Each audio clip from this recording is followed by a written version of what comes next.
In our schools, we need to be very observant of children's behavior. And I've had the chance to talk in schools throughout Texas, and I'm a very big believer in building relationship between students and all the staff members at school.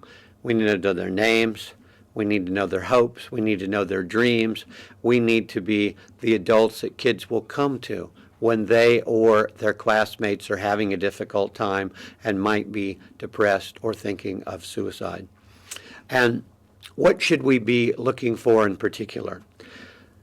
We could spend a long time talking about the warning signs of suicide, but the most critical, the most common ones, the ones we should be the most concerned about are when a young person might do a project that has to do with suicide, death, and dying, when a young person might write a poem or a story about suicide.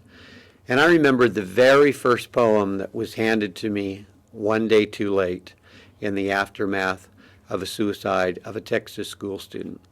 I can recite that poem to you by heart. It was called A Small Flower. Come and hold me, touch me, use me for a gift to someone, for an arrangement in the den, for anything. But please don't toss me out while my leaves are fresh. If they do turn brown and crinkle, remember what I was before I faded away.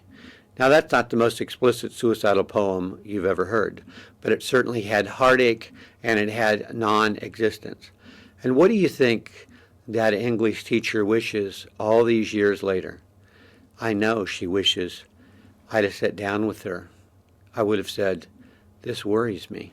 Are these your thoughts? You know, you're not the first young person to feel this way. There's help available. Our school has a plan for suicide prevention.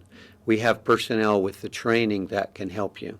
And so I really encourage all of the teachers throughout the state of Texas to really know children, know them well, but pay very close attention to the things they say and the things that they might turn in for some kind of a class project.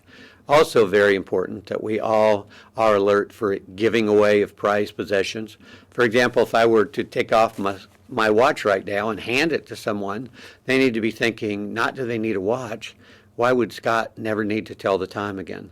The making out a will, saying goodbyes, dramatic changes in behavior that might have to do with dropping out of activities, not taking pride in appearance.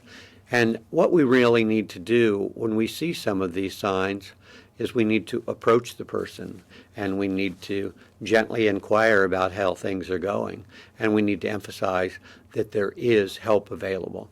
And there'll be more information in a few minutes about the actual intervention with the suicidal student here in Texas.